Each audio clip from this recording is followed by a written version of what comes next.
Hello and welcome to the Pivot Leadership Podcast. We're here to explore the intricacies of leadership, explore the science behind it, and hopefully learn a few things along the way. I developed the Pivot framework to help change work environments for the better. Pivot uses neurological science to help leaders understand their colleagues and analyse their own feelings and responses. All in all, we aim to enhance mental well-being, improve performance, and benefit everyone involved.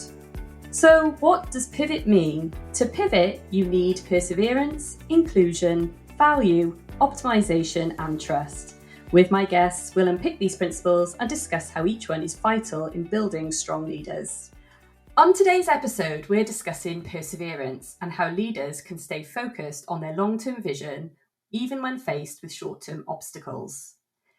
I am joined by the perfect guest to chat about this. Organisational psychologist and futurist Graham Norris. Graham is the founder of Foresight Psychology. His research focuses on change and adaptability in knowledge workers and how they can overcome the psychological challenges of uncertainty. Welcome to the podcast, Graham. Graham, can you introduce yourself and summarise your current role for us? Sure, thank you very much indeed, Emma. So I describe myself as an organisational psychologist and futurist. Most people have no idea what either of those two things are. You've probably got a reasonable idea what an organizational psychologist, but basically I join trainings and workshops and coaching sessions to help people understand what they're doing and how to think more clearly. And as a futurist, top line, we'll probably get in more into it later on, but really it's helping people think more clearly about the future. And the reason you might want to do that is really to make decisions, maybe think more strategically, or innovate or manage risks. So that's what a futurist does. And I now run my own consultancy doing that. And yeah, I have a lot of fun. It's a wonderful world to be in. Yeah, it sounds super exciting. I can't wait to get into it. So for me, organizational psychology, I just think is super sexy. So I'm always interested in that. I'm an L&D professional. So I kind of like to link with OD specialists and psychologists. And I kind of like swing by their coattails, if you like, in terms of the expertise around that. So I'd love to explore actually what that means for organizations a bit further. So can you, before we get into that, could you kind of unpack, you've had an extensive and exciting career. I know that because I've looked at your profile on LinkedIn. I've been kind of stalking you for a little bit the last couple of weeks and been looking at your journey. Could you tell our listeners what led you to do what you do now? Because I don't imagine you just wake up one in the morning and think, I'm going to be an organizational psychologist. How does that come about? Yeah, far from it. I spent much of my working life in Asia, in fact, working as a journalist and then in marketing and public relations. And I lived in several countries. I spent quite a few years in Taiwan and then in Singapore and Japan. And then the last several years were in China, in Beijing. And during that time in Beijing, I mean, it's a fascinating place to be in. It was developing so quickly. And so I studied for a doctorate there, looking at what the impact of change is on these people, particularly in knowledge workers, and how they were adapting to it. And if you look at change and adaptability for long enough, you start to think, well, we can actually see some of the changes coming. And when you start to see change coming, you can adapt to it ahead of time. And so as part of that sort of continuing intellectual journey, I started to look at this more niche academic world of foresight, which most people haven't heard of. But it's really, that world is really about how to develop tools and techniques to think more clearly about the future. And so that's how I got into this world of combining psychology with this world of foresight or strategic foresight, because in psychology, there are very few people that really look at how we think about the future. The closest you get is decision making. And in the world of foresight, there are very few psychologists. People, they talk about how to think about the future, but they're not psychologists. They're not thinking about those psychological challenges we face in thinking productively about the long term. And so that's where I sit now at this kind of interesting intersection between psychology and foresight, helping people make better decisions by thinking more productively about the future.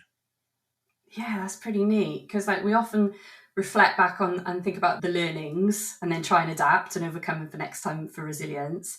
We talk a lot about that in the perseverance class on the Pivot program. But then this futurist aspect I'm really interested in, because I think it's like a new lens that we can start to look through and help leaders predict the future rather than learning from the past, which is kind of like pretty neat. It's like a new way of thinking about leadership.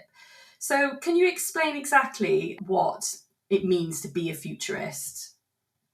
Absolutely. So the role of the futurist in helping people think more productively about the future is really to develop and apply tools and techniques to stretch our imaginations. And it's really about trying to think about different possibilities for the future. And so you actually touched on a couple of interesting points there. Is one is how we think about the past, the learnings, and how those will be applied to the future. Some people think, memory is like a record of the past, but actually it's really an interpretation of our experience. And the purpose of memory is to inform our decisions about the future, which is why our memories are not very good, because most stuff isn't going to be useful in thinking about the future and making those decisions. And so we really only remember and interpret those parts which we think are going to be useful in thinking about the future.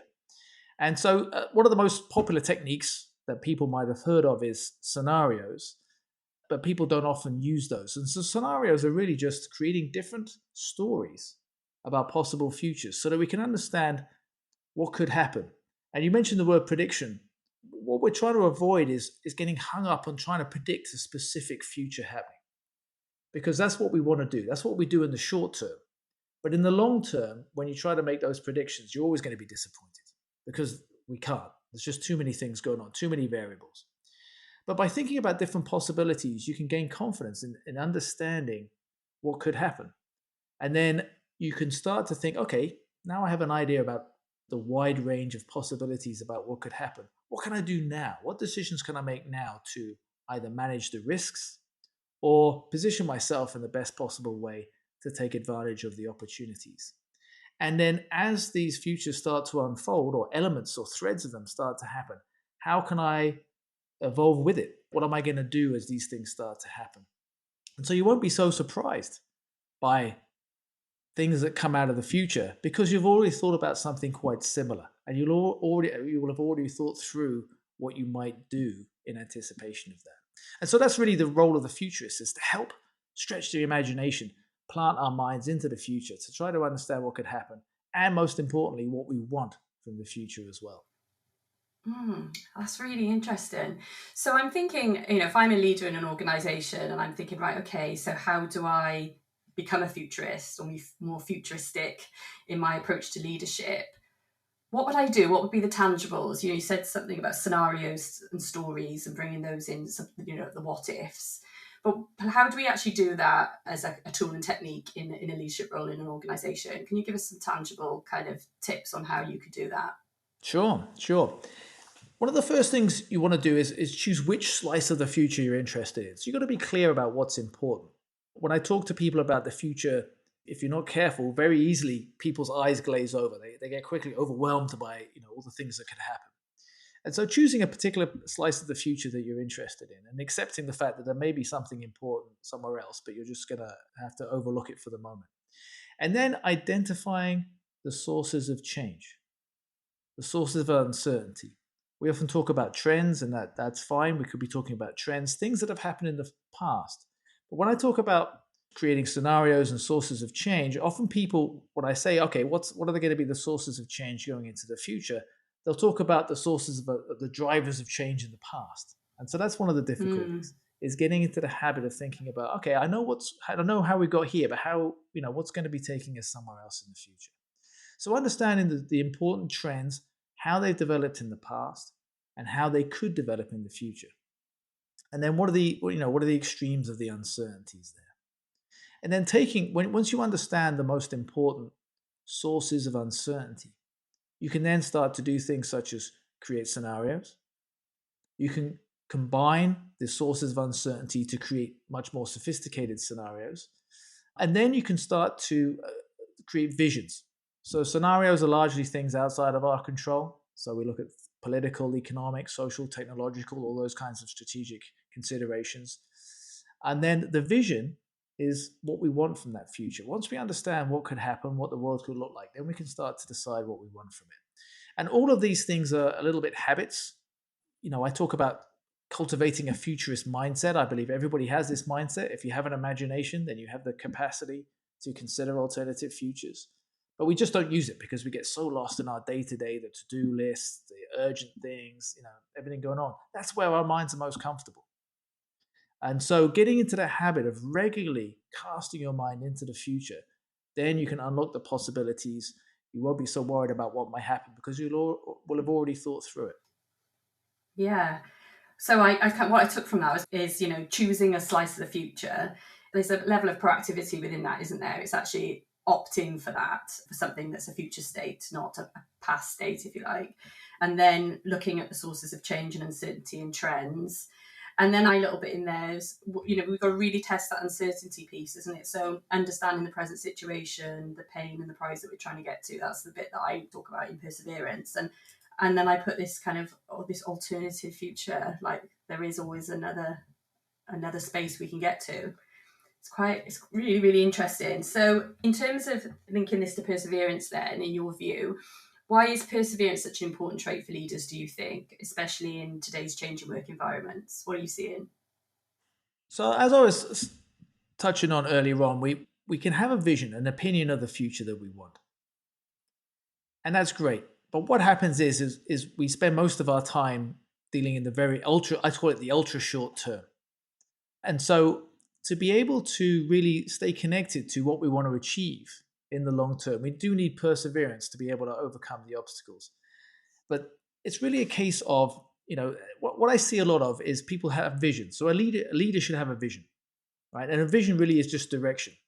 Because to be a leader, implicit in that word lead is movement, right? If you're not milling around, you don't need a leader, right? The leader has to be moving somewhere. And in some cases, it doesn't even really matter which direction it is, as long as they're moving in that direction, and then they will have followers to follow them in that direction. And the vision provides that direction. It's saying, okay, we want to be over there in the future. You're going to come with me. Now, companies often have a vision statement, which may or may not be meaningful to people, but the vision of the leader needs to be very tangible and concrete in their minds. It needs to be in a lot of detail. And they need to be able to bring people along with them to do that. They need to have followers that come with them to do that. And they need to be able to buy into that vision as well. And so when they come across obstacles, they don't get distracted by the obstacle. They keep a mind on the vision, on the purpose, and appreciate the fact that that obstacle is just something in the way. And so perseverance is really recognizing the fact that an obstacle is just a step on the way to achieving the vision. And so that's why I think, this topic of perseverance is quite important, because if you don't have perseverance, you just get lost in obstacles all the time. There's a phenomenon in psychology that has a very complicated name. So I call it the Magoo effect. And so Mr. Magoo, for people who haven't seen it, was a cartoon character. He was incredibly short-sighted. And he'd be able to see things very close to him, but things further away, he couldn't see. And so he'd get in all kinds of trouble. And that was really the heart of the cartoon. And the way we look at the future is the same. Things right in front of us, right here and now, and in the near future, we can see them very clearly. We see them as concrete. We see them as important. We see them as relevant to us. Whereas things further away into the future, and the further we get, the more this is the case, they seem more abstract, less tangible, less relevant to us. And so because of that vision, which is further into the future, it just doesn't seem like so important. When we talk about it, it's important because we put it right in front of our faces. But in general, it's a long way away. Whereas those obstacles, they're right in front of us. Even Mr. Magoo can see them. They're concrete, they're tangible. So we feel comfortable in that. We get this kind of perverse comfort from dealing with those obstacles. And so, I often make the joke is once you've got one obstacle and you've put it on your to-do list and you've crossed it off, what do you do then? Do you move on to your goal? No, you go find another obstacle, because that's what you're most comfortable with doing. And so you need the perseverance to get through those obstacles and make sure you're heading in that right direction. So that's the importance of having a very clear vision and not getting distracted by the obstacles. Yeah. And I don't think we ask enough questions about that in development of leaders and the recruitment of leaders, actually, about how they see challenges and obstacles and how they overcome them. And I think that is a skill and a competence. What do you think? Yeah, absolutely. I think, execution is important. There are a few people who probably think too much about visions and they think very big picture all the time. They're not very good at executing on things. And so, obviously execution is important.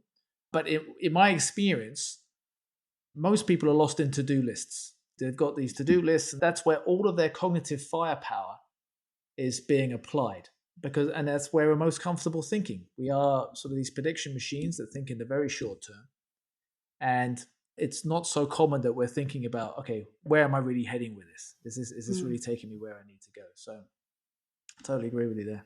Do you think that cognitive firepower can be changed, developed, grown? Do you think that that's fixed within us when we're kind of born, or do you think that we can grow that?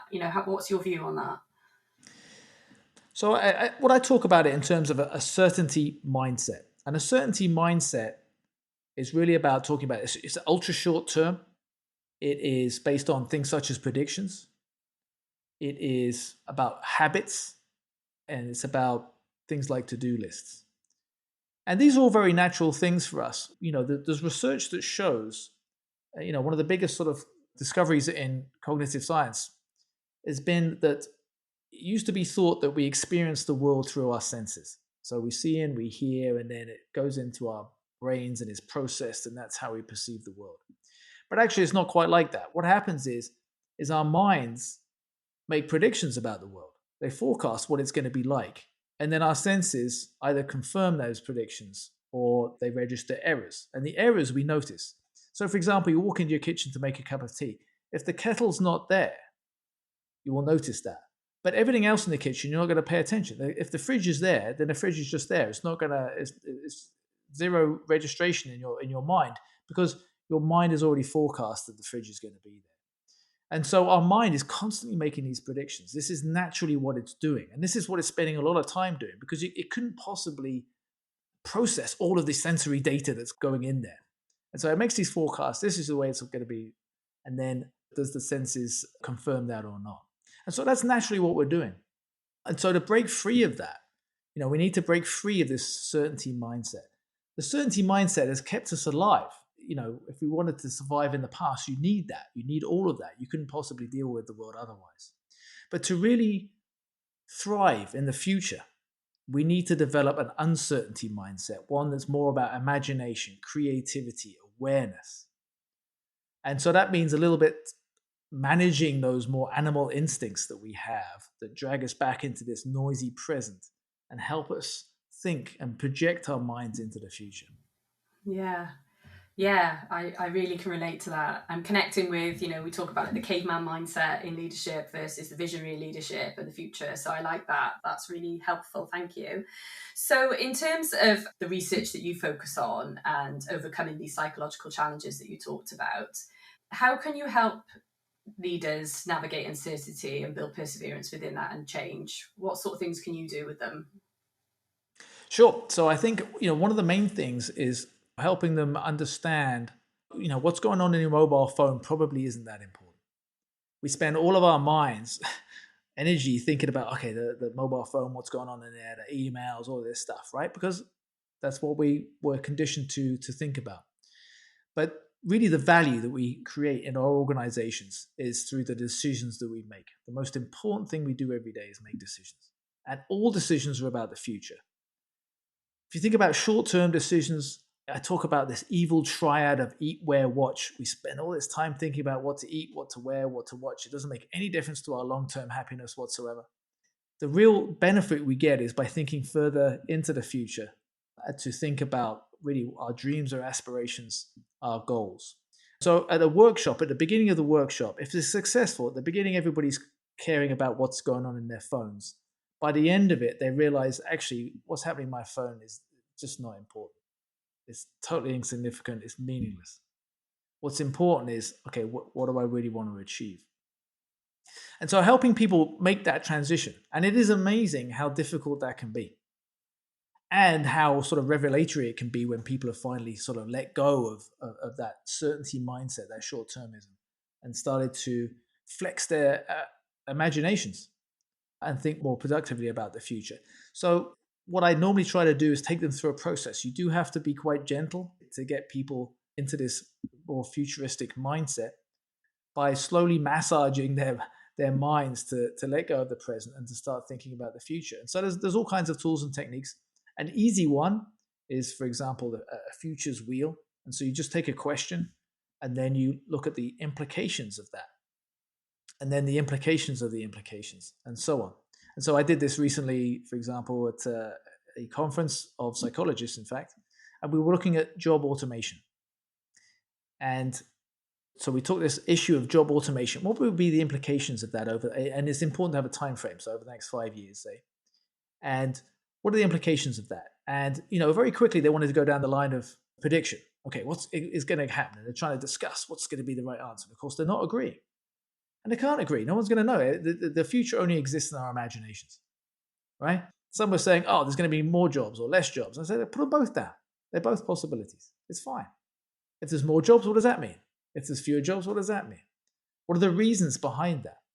The important thing is to put these things up there and start thinking about it. We can't know the answer. We can't know what's going to happen. The important thing is to start thinking about that. And it was fascinating to see, even just in that very short exercise, people trying to let go of that need to be right and trying to make the right prediction and just say, okay, it could be this, it could be that. And that's great. And if it is this, what's that look like?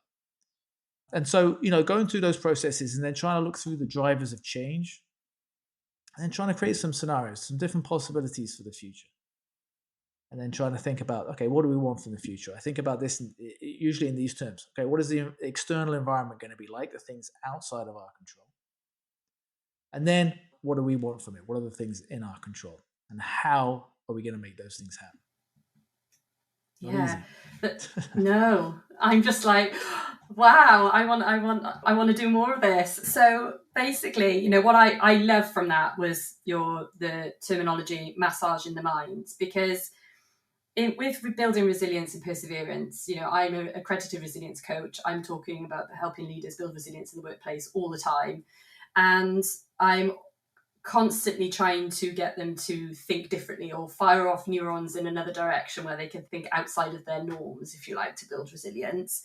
So when you talk about massaging the minds, and then you went into how you do that with your questioning and the exercises, I was just thinking that there is no perseverance without resilience, and you cannot be resilient unless you know how to look after your resilience and give yourself that ability to look after your mind and your body, etc., to be able to do that really well and think differently and maintain perspective in challenging situations. So massaging the mind, to me, you go for a massage when tension creates, and whenever change occurs in organizations, there's huge tension around the future and what's happening there.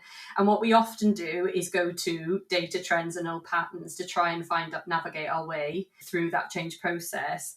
But what I just heard is that we should stop and massage the minds as if we were experiencing another type of stress, and we needed some self-care around that, and then start to think about the visionary piece and get our brains working in a different way to build our ability to persevere. So I thought that was pretty neat. So are there some psychological strategies that leaders can use to maintain perseverance in the face of adversity? So I think revisiting the vision. So if we think about the vision is really the purpose, to use different language. So the vision of an organization or an individual or a team can change or evolve over time, or you lose sight of it, or it evolves. It's not often sort of codified or written in stone. And so revisiting that to see if it's relevant, if it's still relevant or not, I think is quite important, because people, if they're struggling to move towards a particular goal or objective or vision, then often that's because it's not relevant for them. And maybe it never was, or maybe it's not relevant anymore. And so I think to maintain perseverance, then you need to make sure that vision is motivating and compelling. Companies often have just a sort of single statement. The important thing, going back to the Magoo effect, to make the vision motivating and compelling, it needs to be as vivid and as vibrant as what we see right in front of us right now. And that's often what's missing, particularly from a corporate vision statement. It's often just a statement. And it may sound very worthy and everything else, but until you color it in, it is just a sketch of the future. And by coloring it in, that's how you make that seem as real as something right in front of you, as concrete and as tangible as the present. And so that's what you need to do. In terms of teams, ideally you have the team also have a vision that's aligned with the leader's vision or the organization's vision or whatever. And I've done this myself. Is when I was leading a team, we created a vision for the team that was aligned with the organizational vision. And it takes some time. But by getting the team involved to create that vision, it took several mornings. It was a substantial investment of time, but it was so worth it because we had our own vision statement. But that vision statement was backed up by all of the activity that we'd done together over those previous few days. And we had quite a bit more documentation behind that vision. But we really colored in that vision together. And by doing that, we had the direction to keep moving and have the perseverance, despite organizational challenges, to move into the future and make better decisions. So that'd be what I would say about those sort of two aspects about the leader and the teams. Mm-hmm. It's very different, isn't it, for leaders and teams in terms of how they master their view on change, because the lens is very different depending on who's driving it, I guess. Have you had any experiences of where teams and work communities are driving change versus the leaders leading change, if you like, in your work? Have you seen any of that? So I've worked with various leaders on trying to think more strategically about the future. And it's often this case that, they're very focused on the short term. And so getting them to think longer term and be the leaders that their followers need to be, had to have that direction, it was quite challenging for them. And it really is because even as leaders, right, you think they can delegate everything and they can think big thoughts, but no, they get lost in the day-to-day just like anybody else. And so, there was one particular group I was working with, and, they described the session as mind-blowing because as gentle as I was trying to be in taking them on this journey and thinking more productively about the future, it was a real struggle for them. And these are the people who are supposed to be thinking, most productively about where their organizations are heading. Now, of course, you can get away with it, or you can be very successful without necessarily, having a vision or anything else. You could just be lucky, basically, and things will come to you because you happen to be in the right place at the right time. Absolutely. And people can last whole lifetimes just doing that. But unfortunately, most of us are not in that position. We do have to think, okay, what could come and eat my lunch, or are there some opportunities here that I need to take advantage of? And so, in those cases, I think it really is behooving on the leader to start giving that direction for their followers, because their followers will much prefer that as well, rather than just sort of spending their whole lives chasing their tails and dealing with short-term stuff all the time. The message here is definitely for leaders, if we're going to think about helping them to deliver on perseverance through their leadership when leading change and helping their teams persevere, is to have this strong vision, this future that you're talking about, that everyone can kind of move towards. And the connection to it, I think, the connection to it is the most important thing. Because, often with futures work, you can say, okay, here's our vision, here's our strategic plan. And then it goes and sits on the shelf. Everybody just goes back to their desks, back to a to-do list that may or may not be connected with that whatsoever. I hate that. Yeah. I've got to tell you, I hate that. That's not allowed. It's not pivot. That's right. That's the habit aspect of things. Is if you want to have a different future, you've got to change what you're doing now, because the environment will change anyway, whether you like it or not. And so you can change in any way you like. You've just got to decide how you want to do that. Yeah, and how you connect to that. Yeah, that's cool. So can you give us, the listeners, some examples of leadership teams that you've worked with? I mean, you don't have to go into specifics, but how you've equipped them better for the future. What kind of impact you've had there, and what they've done as a result of thinking about this futuristic leadership state that they need to be in to persevere. Sure. So there was one group I was working with. Once again, it's one of these things where you have to go slowly. And sometimes you just have to help people understand the value of thinking about the future.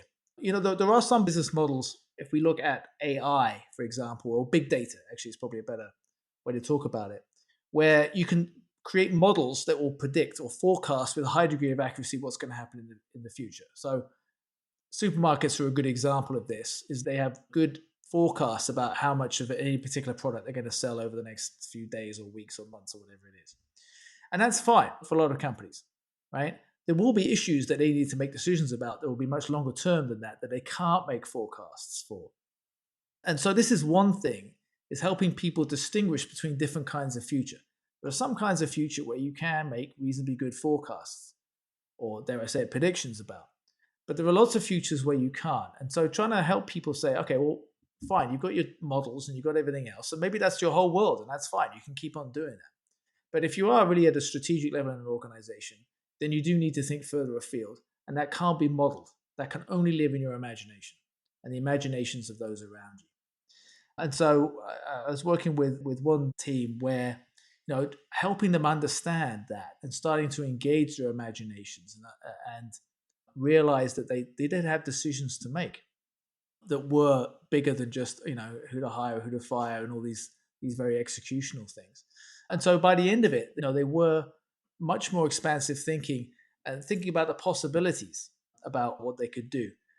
It's difficult to measure sometimes these things because the turnaround on the long term, this is the sort of one sort of problem is, sometimes there's people that have left by the time their fantastic ideas have come to fruition, or the decisions made now get lost in a sea of other decisions and activity down the road. But, certainly in terms of what I talk about is confidence in your decision making. And, they were much more confident that they understood what could happen and what they could do now and what they would be doing into the future. So it's a little bit, That's neat. So you said a couple of times, go slow whenever we've talked about like what you do. And, my understanding of that, and please correct me if I haven't understood. So I want to make sure that listeners are understanding about the go slow piece when we're thinking about helping leaders to build perseverance, is that we are talking about here challenging the way that we think about things so that we can develop greater resilience and mind management and a different kind of mindset so we can persevere. Am I on track so far? Yeah, is that sure? Yeah, great. So this go slow piece, I think you said it a few times, so I just wanted to kind of catch it really and ask you about that. What is that for you when you've said that? Because I'm sensing that there is maybe an element of, it's not danger, but there's an element here that leaders need to be aware of if they're going to think about doing some of the activities that you talked about today, around stretching thinking. What is the go slow message for leaders when they do that? So I think there are different mindsets. So, naturally, from a personality point of view, there are some people who naturally think long term. They are natural futurists. They have a natural futurist mindset. But a lot of people don't have that. And there are some people that are quite the opposite. And most people in between just follow their sort of animal instincts about thinking in the relatively short term. And so to get people who are not naturally thinking very long term to do that can be quite painful. It can be quite painful. I talk to people, they say it's mind blowing. Or, one interesting comment someone said to me recently was, yeah, it's interesting. I consume all this stuff. I read around all these, looking at AI and job automation or whatever it is, but I don't often apply that to thinking about what could happen in the future. I just kind of like sit here passively consuming all this stuff. And so there's no shortage of information, but it's really about how we process that information for productive purposes and thinking about the future. So, when I talk about this kind of like you have to hold people by the hand and take them through a process, it really is opening up because for better or worse, a lot of there's a concept in psychology called hot stimuli, right? Now, hot stimuli are, there's one of the famous research was done with men and shown them pictures of women in bikinis or giving them bras, right? These are Belgian researchers. And they found that by doing that kind of like triggered this thing in these guys where they would think much more short term. Now, if we think about that, by the way, the same was true when they showed pictures of fast cars to women. So I'm just giggling that we're blaming the Belgians for this, not no. Okay, research.